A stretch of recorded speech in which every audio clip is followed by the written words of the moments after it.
Judges chapter 12. The men of Ephraim were called to arms, and they crossed to Zaphon and said to Jephthah, "Why did you cross over to fight against the Ammonites, and did not call us to go with you?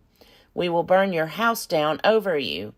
Jephthah said to them, "My people and I were engaged in conflict with the Ammonites who oppressed us severely. But when I called you, you did not deliver me from their hand. When I saw that you would not deliver me, I took my life in my hand and crossed over against the Ammonites. And the Lord gave them into my hand. Why then have you come up to me this day to fight against me?" Then Jephthah gathered all the men of Gilead and fought with Ephraim. And the men of Gilead defeated Ephraim, because they said, "You are fugitives from Ephraim, you Gileadites, in the heart of Ephraim and Manasseh."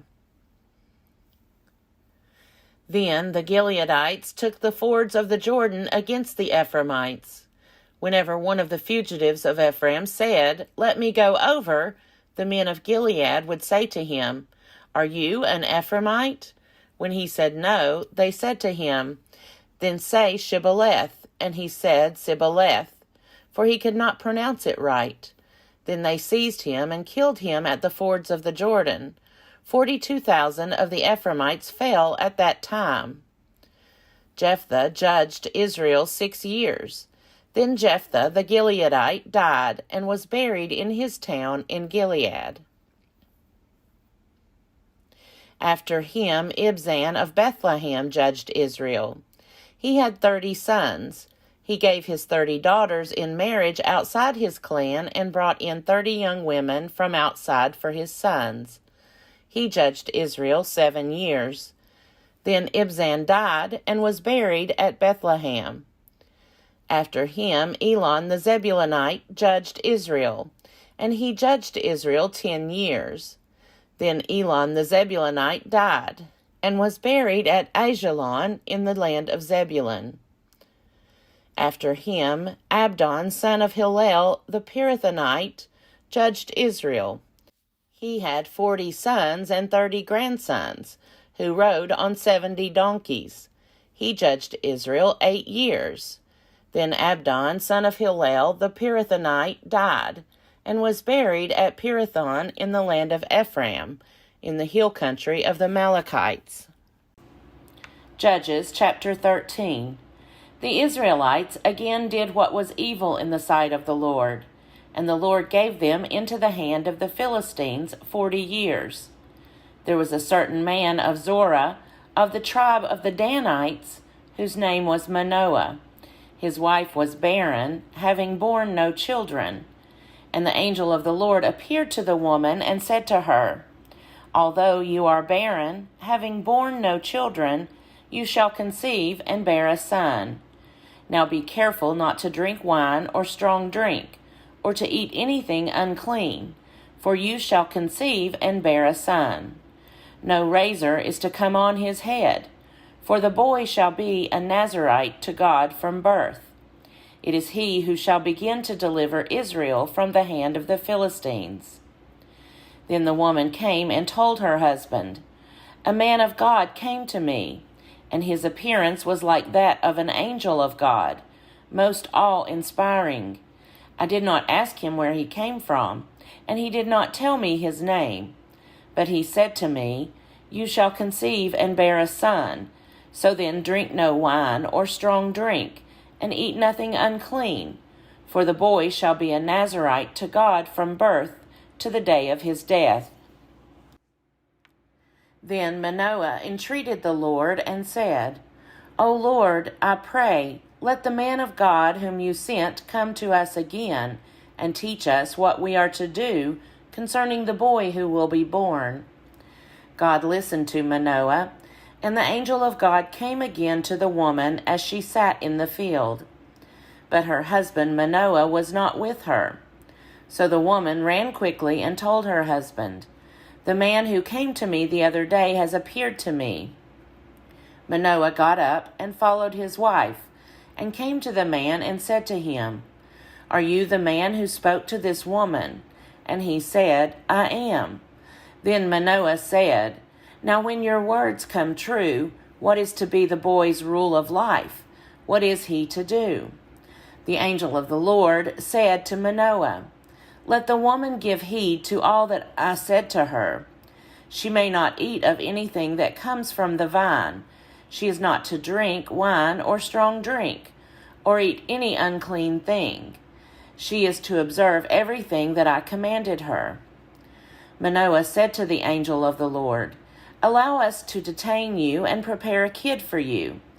The angel of the Lord said to Manoah, "If you detain me, I will not eat your food. But if you want to prepare a burnt offering, then offer it to the Lord." For Manoah did not know that he was the angel of the Lord. Then Manoah said to the angel of the Lord, "What is your name, so that we may honor you when your words come true?"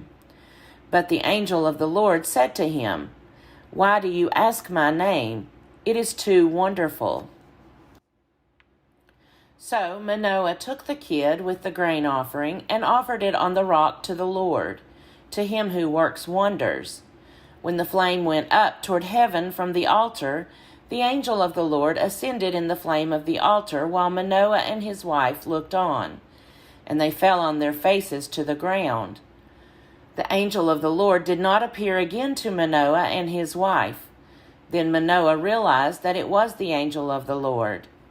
And Manoah said to his wife, "We shall surely die, for we have seen God." But his wife said to him, "If the Lord had meant to kill us, he would not have accepted a burnt offering and a grain offering at our hands, or shown us all these things, or now announced to us such things as these." The woman bore a son and named him Samson. The boy grew, and the Lord blessed him. The Spirit of the Lord began to stir him in Mahaneh-dan, between Zorah and Eshtaol. Judges chapter 14. Once Samson went down to Timnah, and at Timnah he saw a Philistine woman. Then he came up and told his father and mother, "I saw a Philistine woman at Timnah. Now get her for me as my wife." But his father and mother said to him, "Is there not a woman among your kin, or among all our people, that you must go to take a wife from the uncircumcised Philistines?" But Samson said to his father, "Get her for me, because she pleases me."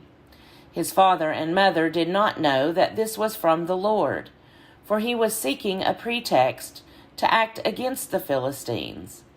At that time the Philistines had dominion over Israel. Then Samson went down with his father and mother to Timnah. When he came to the vineyards of Timnah, suddenly a young lion roared at him. The Spirit of the Lord rushed on him, and he tore the lion apart, bare-handed, as one might tear apart a kid. But he did not tell his father or his mother what he had done. Then he went down and talked with the woman, and she pleased Samson. After a while he returned to marry her, and he turned aside to see the carcass of the lion. And there was a swarm of bees in the body of the lion, and honey. He scraped it out into his hands and went on, eating as he went. When he came to his father and mother, he gave some to them, and they ate it. But he did not tell them that he had taken the honey from the carcass of the lion. His father went down to the woman, and Samson made a feast there, as the young men were accustomed to do. When the people saw him, they brought 30 companions to be with him. Samson said to them, "Let me now put a riddle to you. If you can explain it to me within the 7 days of the feast, and find it out, then I will give you 30 linen garments and 30 festal garments. But if you cannot explain it to me, then you shall give me 30 linen garments and 30 festal garments." So they said to him, "Ask your riddle, let us hear it." He said to them, "Out of the eater came something to eat. Out of the strong came something sweet." But for 3 days they could not explain the riddle. On the 4th day they said to Samson's wife, Coax your husband to explain the riddle to us, or we will burn you and your father's house with fire. Have you invited us here to impoverish us?" So Samson's wife wept before him, saying, "You hate me. You do not really love me. You have asked a riddle of my people, but you have not explained it to me." He said to her, "Look, I have not told my father or my mother. Why should I tell you?" She wept before him the 7 days that their feast lasted, and because she nagged him, on the 7th day he told her. Then she explained the riddle to her people. The men of the town said to him on the 7th day, before the sun went down, "What is sweeter than honey? What is stronger than a lion?" And he said to them, "If you had not plowed with my heifer, you would not have found out my riddle." Then the Spirit of the Lord rushed on him, and he went down to Ashkelon. He killed 30 men of the town, took their spoil, and gave the festal garments to those who had explained the riddle. In hot anger he went back to his father's house, and Samson's wife was given to his companion, who had been his best man.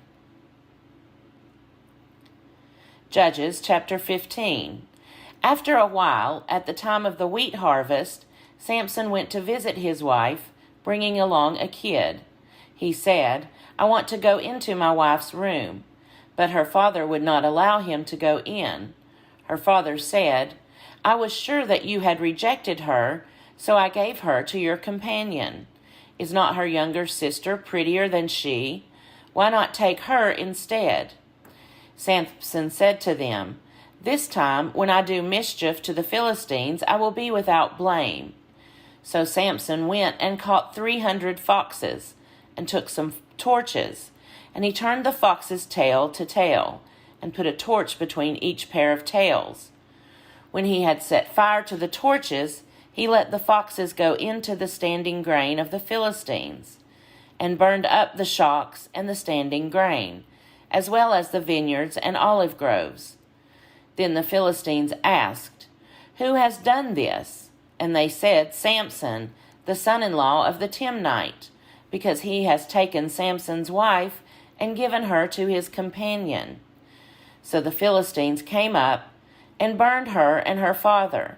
Samson said to them, "If this is what you do, I swear I will not stop until I have taken revenge on you." He struck them down hip and thigh with great slaughter, and he went down and stayed in the cleft of the rock of Edom. Then the Philistines came up and encamped in Judah, and made a raid on Lehi. The men of Judah said, "Why have you come up against us?" They said, "We have come up to bind Samson, to do to him as he did to us." Then 3,000 men of Judah went down to the cleft of the rock of Edom, and they said to Samson, "Do you not know that the Philistines are rulers over us? What then have you done to us?" He replied, "As they did to me, so I have done to them." They said to him, "We have come down to bind you, so that we may give you into the hands of the Philistines." Samson answered them, "Swear to me that you yourselves will not attack me." They said to him, "No, we will only bind you and give you into their hands. We will not kill you." So they bound him with 2 new ropes and brought him up from the rock. When he came to Lehi, the Philistines came shouting to meet him, and the Spirit of the Lord rushed on him, and the ropes that were on his arms became like flax that has caught fire, and his bonds melted off his hands. Then he found a fresh jawbone of a donkey, reached down and took it, and with it he killed 1,000 men. And Samson said, "With the jawbone of a donkey, heaps upon heaps. With the jawbone of a donkey, I have slain 1,000 men." When he had finished speaking, he threw away the jawbone, and that place was called Ramoth-Lehi. By then he was very thirsty, and he called on the Lord, saying, "You have granted this great victory by the hand of your servant. Am I now to die of thirst, and fall into the hands of the uncircumcised?" So God split open the hollow place that is at Lehi, and water came from it. When he drank, his spirit returned, and he revived. Therefore it was named En-hakkore, which is at Lehi to this day. And he judged Israel in the days of the Philistines 20 years. Judges chapter 16. Once Samson went to Gaza, where he saw a prostitute, and went in to her. The Gazites were told, "Samson has come here." So they circled around and lay in wait for him all night at the city gate. They kept quiet all night, thinking, "Let us wait until the light of the morning, then we will kill him." But Samson lay only until midnight. Then at midnight he rose up, took hold of the doors of the city gate and the 2 posts, pulled them up, bar and all, put them on his shoulders, and carried them to the top of the hill that is in front of Hebron. After this, he fell in love with a woman in the valley of Sorek, whose name was Delilah. The lords of the Philistines came to her and said to her, "Coax him and find out what makes his strength so great, and how we may overpower him, so that we may bind him in order to subdue him, and we will each give you 1,100 pieces of silver." So Delilah said to Samson, "Please tell me what makes your strength so great, and how you could be bound, so that one could subdue you." Samson said to her, "If they bind me with 7 fresh bowstrings that are not dried out, then I shall become weak and be like anyone else." Then the lords of the Philistines brought her 7 fresh bowstrings that had not dried out, and she bound him with them. While men were lying in wait in an inner chamber, she said to him, "The Philistines are upon you, Samson." But he snapped the bowstrings as a strand of fiber snaps when it touches the fire. So the secret of his strength was not known. Then Delilah said to Samson, "You have mocked me and told me lies. Please tell me how you could be bound."